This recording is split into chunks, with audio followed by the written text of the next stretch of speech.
انتهى الشوط الأول بين منتخبنا اليمني الأولمبي والمنتخب العراقي بتقدم منتخبنا اليمني 2-1.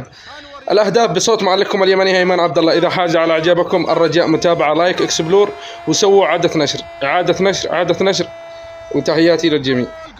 في وسط الملعب عادل عباس المهاري الفنان يوصل كرة إلى أنور يا أنور يمرر تمريرة، الله على البينية، الله على المرور،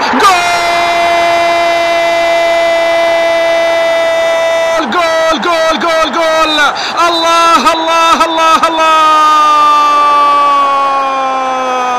كلهم أسود ولكن أسود سبع هي من تزهر أولا. منتخبنا اليمني يسجل أول أهداف المباراة في الدقيقة 28. هذا ليس هدف، هذه معزوفة، هذه ألحان، هذه سعادة، هذا شغف، هذا جنون. الله الله الله الله، أين أنت يا المخرج؟ أريد الإعادة. شوف الكرة عادل عباس إلى الطريقي، شوف البينية، يا سلام يا سلام. هل هذا الطريقي أو تشافي هرنانديز؟ مرر كرة ولا أجمل، في المكان المناسب ينطلق عبد الرحمن الخضر بطريقة المرابية، مر وعبر، سدد الكرة حتى في المرمى. أول أهداف منتخبنا اليمني. أسود سبأ هي من تزهر، وأسود الرافدين هي من تستقبل الهدف الأول. 1 لمنتخبنا اليمني، 0 للمنتخب العراقي. لاحظ الفرحة، شاهد الفرحة، الله على الجماهير اليمنية.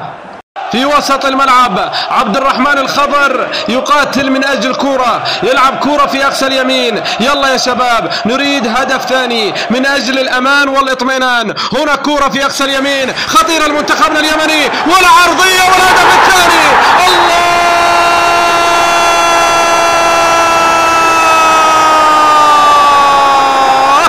الله الله الله الله، والهدف الثاني لمنتخبنا اليمني عن طريق نفس اللاعب عبد الرحمن الخضر، متواجد في نفس المكان.